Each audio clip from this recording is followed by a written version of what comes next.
Ahora sí, amigos, lo prometido es deuda. Hoy nos acompaña un súper invitado. Él es Jair Pérez Brañez, él es investigador, es también gestor cultural y ha sido ministro de Cultura. Ahora, el día de hoy, nos viene a presentar su libro A la sombra de Lima, Centralismo y Políticas Culturales en el Perú.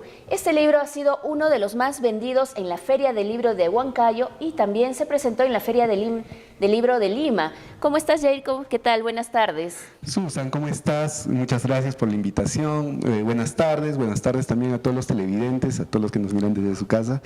Y sí, para comentarte esta novedad del libro que está teniendo bastante aceptación y eso nos alegra mucho. Sí, hemos visto que ha tenido gran interés en las personas porque, para comentarles a ustedes, es un libro que trata de la reflexión profunda sobre el centralismo en el país, ¿no? Se trata de cómo todo se ha centrado solo en la capital, ¿no es cierto? Sí, bueno, el libro lo que trata de explicar y poner en consideración es un poco volver a retomar esta agenda del centralismo. Nosotros, como Perú, somos el país más centralista que hay en toda la región, ¿no? Por ejemplo, haciendo una reflexión muy rápida, Ecuador tiene dos ciudades que rivalizan, Quito y Guayaquil. Claro. Bolivia, un país con una historia, un pasado muy similar al nuestro, una cultura muy similar, tiene varias ciudades también que rivalizan, ¿no? Cochabamba, La Paz, ¿no? Y Potosí, algunas más. Pero en el Perú no hay ninguna ciudad, digamos, ninguna región, ningún territorio que pueda hacer frente a una concentración de poder que se da en Lima y que emana de Lima, ¿no? Entonces, Claro. el centralismo es esa concentración de poder no solamente político, sino económico, social, cultural, simbólico, que no deja que otras regiones avancen y se desarrollen, ¿no? Es un problema muy fuerte y que ha salido de nuestras agendas, y con el libro lo que queremos es un poco volver a tomar la reflexión de que el centralismo y la descentralización, en todo caso, es una solución a varios problemas que tenemos. Definitivamente. Y bueno, ya justo acabas de mencionar, ¿no? ¿Qué es el centralismo? Para que todos entiendan, es esa concentración, ¿no? De varias cosas. En este caso, por ejemplo, la cultura peruana, como bien lo mencionabas, está muy centralizada. Y tú podrías decirnos por qué se da esta centralización en la capital, ¿no? De tal manera que simplemente es como que importaría solo la capital y se deja muchas veces de lado lo que es las provincias, las regiones. Sí, mira, primero este libro trata de explicar un poco el centralismo, pero la metodología es exponer cómo el centralismo se manifiesta en el sector cultura. La metodología puede servir además para poder proponer el centralismo en distintos otros sectores, salud, justicia, educación, que son, digamos, los tres derechos fundamentales, ¿no? Y cultura, sobre todo, es un derecho transversal. Entonces, lo que hacemos con el libro es explicar que existe centralismo, pero poner en evidencia cómo se manifiesta el centralismo en la cultura.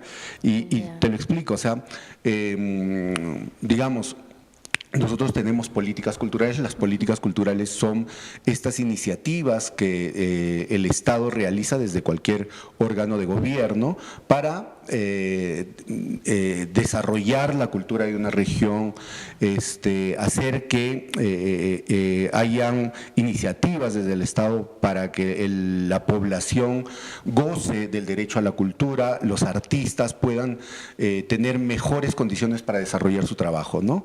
Entonces tenemos muy pocas políticas culturales y la mayoría de estas políticas, eso es lo que un poco contamos con el libro, son hechas desde Lima y Para Lima. pensando en la población de Lima, teniendo, digamos, llamándose políticas nacionales, en realidad son muy locales. Y por eso lo más evidente es que, por ejemplo, los géneros nacionales son géneros limeños. Un grupo de cumbia, por ejemplo, ¿no? La cumbia, que está muy de moda, para triunfar tiene que hacerlo desde Lima. Sí. Un grupo huancaíno no puede triunfar desde Huancayo. ¿no? Es cierto, Y cuesta es mucho, cierto. ¿no? Cuesta mucho que teniendo una rica tradición de música, por ejemplo, grupos importantes como los hermanos Claro, los hermanos Dávila, Dávila o ¿no? Jantu, Jantu, sí, Andú, Surandino, no pueden triunfar claro, a nivel nacional, claro, ¿no? Tienen que hacerlo desde Lima y tener eso en evidencia es importante, ¿no? Entonces claro. necesitamos políticas culturales que puedan ayudar a descentralizar esta concentración que tiene el país y por eso el libro también. Y, por ejemplo, Yair, un poquito para que las personas que nos están viendo entiendan un poquito más sobre el libro no solo trata, bueno, también estábamos viendo que trata sobre un recorrido, ¿no? De todas las políticas culturales que se ha ido desde que se fundó el Estado hasta el 2023. Así es. Pero también, aparte de eso, también trata de cómo descentralizar, ¿no? Todo esto, porque lo cierto es que todo esto del arte, muchas personas que nos están viendo, que nos han estado viendo, saben que el arte aquí en Perú al menos es un poco más difícil, ¿no? Cuando uno trata de vivir del arte, por así decirlo. Sí. Y sobre todo si es de provincia, es muy cierto lo que nos estás comentando de que todo está muy centralizado. ¿Qué nos podrías comentar un Sí, poquito bueno, sobre hay dos cosas el que libro? son aportes significativos del libro. Justo ayer me escribía un investigador que se llama Santiago Alfaro, es muy conocido en las políticas culturales y es profesor de Católico y me dijo que el libro lo van a utilizar ahora en Católica en este semestre en un curso que él está realizando, porque hay dos elementos que el libro, digamos, son como contribuciones. La primera de ellas es que hace un recorrido de las políticas culturales, como bien lo has manifestado, desde la creación de la República. La primera política cultural, por ejemplo, es la creación de la Biblioteca Nacional en 1821. San Martín la crea, ¿no? Luego hay un par más, por ejemplo, al año siguiente, en 1822, hay una política, por ejemplo, para regular la actividad de los actores del teatro y hay una política de prensa. Pero entendemos esa política, la política cultural como digamos, las iniciativas que el Estado propone para gestionar, ayudar, movilizar la cultura, ¿no? Entonces se hace un recorrido de las políticas teniendo en cuenta que la mayoría de estas políticas, por ejemplo, son limeñas, las autoridades han sido limeñas, ¿no? Y luego por ejemplo, se llega hasta la Política Nacional de Cultura, que ha sido publicada el 2022, pero un elemento de la Política Nacional de Cultura muy difundida por todo el país ha sido a ver, las políticas nacionales tienen un elemento en la parte ya de la operación de la política, cómo se materializa la política, que se llaman los elementos operativos, ¿no? Ya. Y en estos elementos operativos, la única instancia que puede gestionar la política nacional es el gobierno central, el Ministerio de Cultura, no dándole pie a los municipios, no dándole pie a los gobiernos regionales, ni tampoco a las direcciones desconcentradas de cultura. Puede parecer un poco enrevesado porque es como temas vinculados a la gestión misma, Sí. pero en cristiano podría ser que los municipios, Ya. digamos, no pueden reconocer a sus artistas. El único que tiene la capacidad de hacerlo es el Sí. gobierno central desde Lima, ¿no? Eso se da ahorita, pero la Política Nacional de Cultura, digamos, afianza eso, ¿no? Entonces sigue habiendo este centralismo donde coloca, por ejemplo, la Biblioteca Nacional en Lima. Claro. La Biblioteca Nacional no tiene otra sede fuera de Lima, ¿no?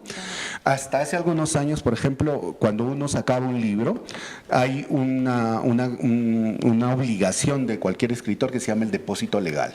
Ya. Es decir, el libro se tiene que inscribir y hacer que se resguarde en la Biblioteca Nacional. Claro, Pero tenías que claro. hacerlo solo en Lima. No puedes hacerlo en otro lugar, entonces también se expresa el centralismo ahí. Lo segundo, además que aporta el libro, aparte de este recorrido por las políticas desde la fundación de la República hasta el tiempo actual, es que se hace una breve historia Ya. de la institucionalidad de la cultura, es decir, cuál fue la primera oficina que se crea en el Perú para gestionar la cultura. Y es la Oficina de Asuntos Culturales en el Ministerio de Educación en la década del 40. Ya. De ahí, esta oficina se convierte en la Casa de la Cultura que se crea en Lima y que tiene sedes en algunas regiones. Una de las sedes es se acá. crea acá en Huancayo. Claro. Y luego la Casa de la Cultura, en la década del 60, se convierte en INC, Instituto Nacional de Cultura. Claro, claro. Y luego ya en el 2010 el Instituto Nacional de Cultura se fusiona con otras instancias y se convierte en el Ministerio, de Cultura. Sin Claro. embargo, en la memoria de la gente todavía está la Casa de la Cultura. Aquí en Claro, Huancayo se le claro. reconoce Como a la la Casa sede de como la Cultura. Casa de la Cultura, Sí, ¿no? así es. Entonces hacemos un breve recorrido, un poco a partir de los documentos que existen, pero exponiendo que la mayoría de estas instancias también tienen y se adolecen de ese centralismo, ¿no? Claro. Por ejemplo, cuando se crea en 2010 el Ministerio de Cultura, Ya. uno de los artículos de creación del ministerio propone que en máximo 60 días Ya. las direcciones regionales, la que conocemos acá como Casa de la Cultura, deberían de pasar al gobierno regional. Y que además otro artículo decía que los gobiernos regionales deberían de tener una oficina para la cultura. Hasta ahora ninguna de esas No acciones pasa. se han dado en ningún gobierno de todo el Claro, país, ¿no? claro. Entonces un poco es volver a la agenda de que hay una necesidad de centralizar no solo en la cultura, ¿no? Es digamos, la excusa para nosotros es la cultura, pero hay que descentralizar en realidad todo el país, ¿no? Exacto, no solo como tú lo has mencionado, no solo es en el rubro de cultura, sino es en todos los rubros, es Exacto. totalmente cierto. Pero ¿por qué podrías decir que se ha dado esta centralización tan fuerte en la capital? ¿O qué elementos, a qué se debe? Sí, y eso es una de las cosas que también desarrollamos en el libro, ¿no? ¿Cómo Ya. explicamos el centralismo? ¿Cuál es, digamos, el primer momento en que el Perú se centraliza y cómo se explica esto? Mira, y esto viene desde la colonia, ¿ya? Ya. Cuando llegan los conquistadores, Pizarro, Almagro, como la gente sabrá, ¿no? Se reparten el país. Claro. Y sus claro. herederos siguen repartiéndose pues el antiguo territorio del antiguo Perú, que incluía pues Ecuador, Bolivia, el norte de Argentina, en fin, ¿no? El virreinato peruano. Claro. Y había rivalidades. Entonces España manda un virrey que es el virrey Toledo, y el virrey Toledo un poco le quita los privilegios a los conquistadores, que ya son hijos de españoles, se llaman criollos, Claro. le quita los privilegios a criollos y concentra el poder en Lima. Y las autoridades del virreinato comienzan a ser autoridades solo españolas, ¿no? Y entonces los criollos limeños Ya. tienen ciertos celos de estas autoridades españolas y comienzan a crear una serie de estrategias para reconocerse y legitimarse, ¿no? Claro. En el país, en este nuevo territorio.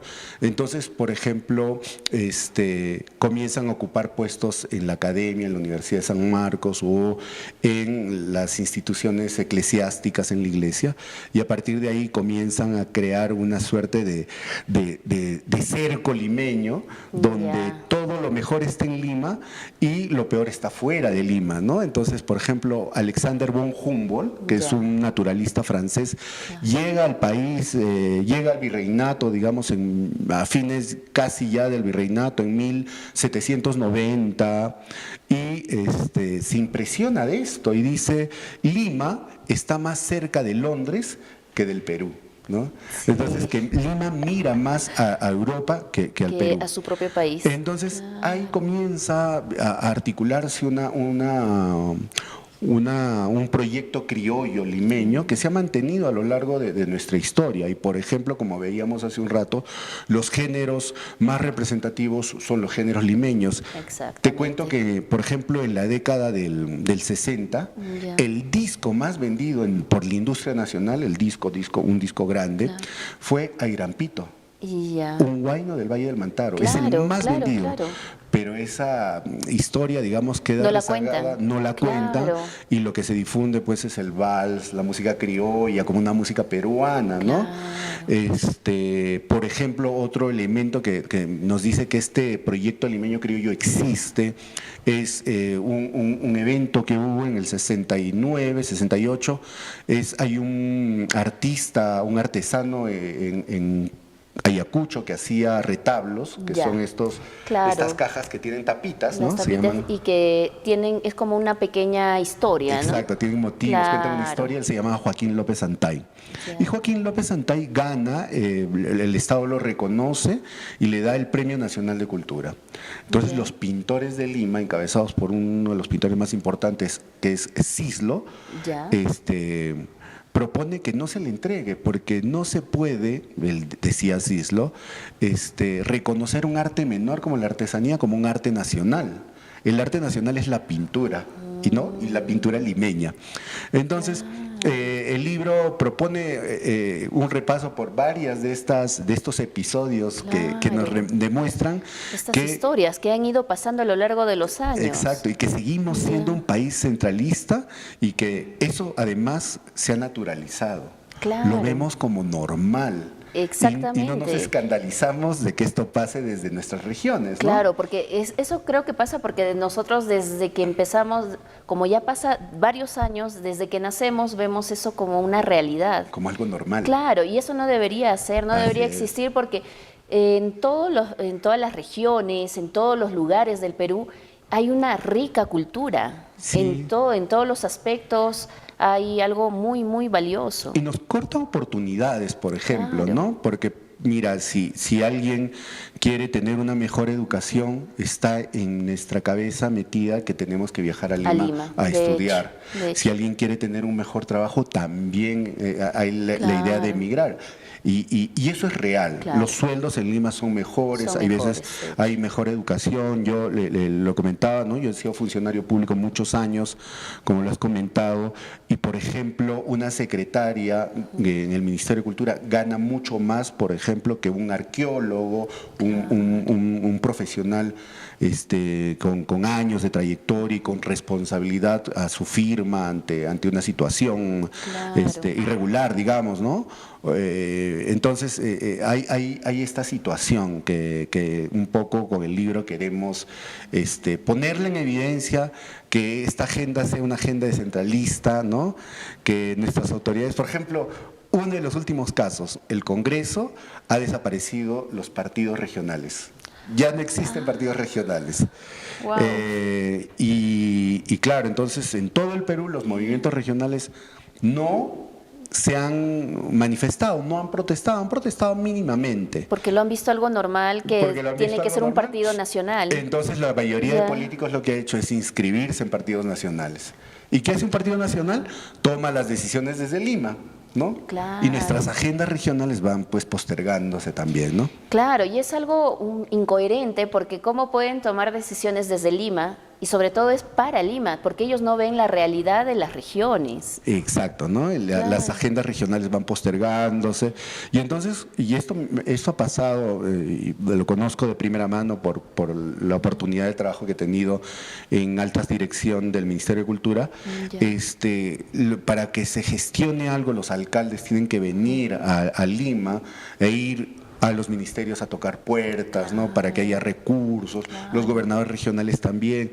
Entonces, esto es como el pan de cada día, ¿no? Y no debería ser así. Exacto, exacto.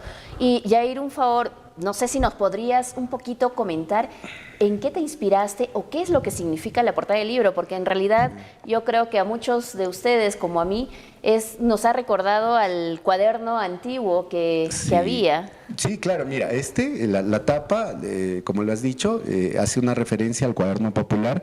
El cuaderno popular era un cuaderno que en el primer gobierno de Alan García se volvió obligatorio y las compañías papeleras tenían que sacar cuadernos de educación con este único motivo, ¿no? Que era ese, pero ahí en el mapita era el mapa del Perú, ¿no? Así es. El mapa del Perú. Entonces, Justus, Atlas, estas compañías tenían que sacar este cuaderno, ¿no? Con el mismo diseño, e incluso en la parte de atrás había una suerte de cómic donde había un profesor que tenía la figura de Alan García. Igual, terminado el gobierno de Alan García, el cuaderno popular continuó, ¿no? Pero a mí lo que me hacía ver, igual cuando era niño, era que todos construíamos el Perú, ¿no? Así es. Todos construíamos el Perú y era una idea de fundar una idea de nación, generar identidad, me parecía muy hermoso eso, ¿no? Sin embargo, a la luz de la experiencia y de mi experiencia profesional en el sector público, en fin, Y lo que quiere decir el libro es que en realidad todos estamos construyendo Lima. Estamos aportando nuestros recursos para que Lima se fortalezca y nuestro Perú, nuestro país, desde nuestras regiones quede encerrado, ¿no? Una palabra, por ejemplo, que lo utilizan mucho es el interior del país. Sí, ¿No? ¿Y cómo entendemos sí, es el interior cierto. del país? ¿Lima se convierte acaso en una piel que Claro. rodea todo el Perú?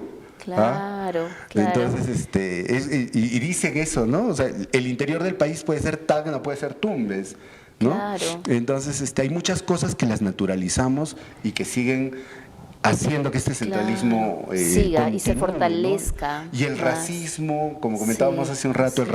racismo y los estereotipos hacen que eso continúe, ¿no? Claro. Porque la discriminación es parte, alienta ese centralismo, ¿no? Claro, definitivamente eso es un gran problema que se vive ya años, porque no solo hablamos del racismo, sino también de las grandes élites que quieren conservar, que todo se conserve en la capital. Sí, o sea, de hecho, el centralismo continúa vigente, digamos, es porque hay intereses, ¿no? Hay intereses de élites, de grupos de poder que plantean que se continúe eso porque tienen beneficios y privilegios y quieren continuar con esos beneficios y privilegios. Claro. Descentralizar el país, como lo ha hecho, por ejemplo, Bolivia, donde el poder ejecutivo está en La Paz, el poder legislativo, el Congreso está en Cochabamba, por ejemplo, hace que haya, digamos, desarrollos similares en todo el país. Claro. Para nosotros es difícil, ¿no? Hay gente que se opone, por ejemplo, que el puerto de Chancay Claro. se concrete porque va contra los intereses del puerto del Callao, ¿no? Entonces, de eso se Exactamente. trata el centralismo y la idea es combatirlo, ¿no? Exactamente. Muchas gracias, Yair, por tu tiempo, gracias por visitarnos y por explicarnos un poco más sobre tu libro, que en realidad está muy, muy interesante. Es totalmente recomendado para todos ustedes, los que quieran saber un poco más de toda esta centralización, sobre todo desde la perspectiva cultural, pero también habla un poco de todo. Y bien, Yair, por favor, invita a todas las personas que te están viendo en estos momentos para que te puedan seguir de repente en las redes, donde pueden adquirir el libro. Gracias, sí, sí. Mira, da la suerte que vamos a hacer un conversatorio del libro este 9 de agosto en el IPNA Así es. de acá de Huancayo.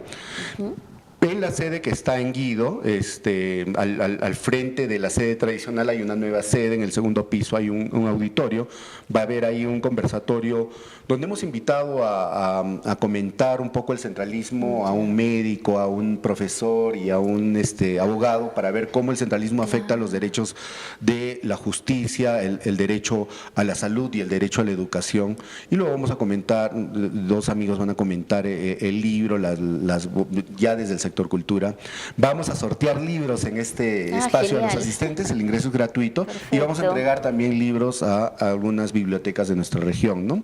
Pero a las personas que lamentablemente no puedan asistir, el libro se puede conseguir lamentablemente no tenemos muchas librerías acá. Claro, eso sí. Al frente del IPNA hay una librería, ahí en Guido, ahí está el libro, y también en el puesto de periódicos de la señora Luz, que Que está, está en Puno y Real. al costado de la farmacia, que es también una gran promotora Del arte, del sí, arte, de muchos libros definitivamente. que salen en Huancayo, así que ahí también lo pueden conseguir. El libro igual lo presentamos en Ayacucho ahora el 23, Ya. en Arequipa el próximo mes, luego en Cusco y Qué también bueno. nuevamente en Lima. Genial. Así que va a circular. Perfecto. Así que amigos, no se olviden, para todos los que quieran adquirir, pueden ir ya sea a la librería que está en mismo Guido al frente del IPNA, o si no en la venta de periódicos que está en Puno y Real. ¿Sí? Así es. Así Y es. pueden seguirme, como has dicho, en las redes sociales como Perfecto. Yair Pérez Brañez, ahí estoy en Twitter, en Facebook. Facebook y en Instagram. Genial, Yair. Muchísimas gracias. Gracias por tu tiempo y espero que haya sido particularmente ha sido una conversación muy, muy útil, muy muy enriquecedora. Gracias. Muchas gracias a ti, Susan. Agradecerte y felicitarte por este espacio nuevamente. Que creo que es importante que hayan espacios de conversación, espacios para reflexionar en la televisión, ¿no? Y además que este proyecto continúe. Sí, eso esperemos. definitivamente, eso también esperamos que todo avance por el bien de todos los peruanos.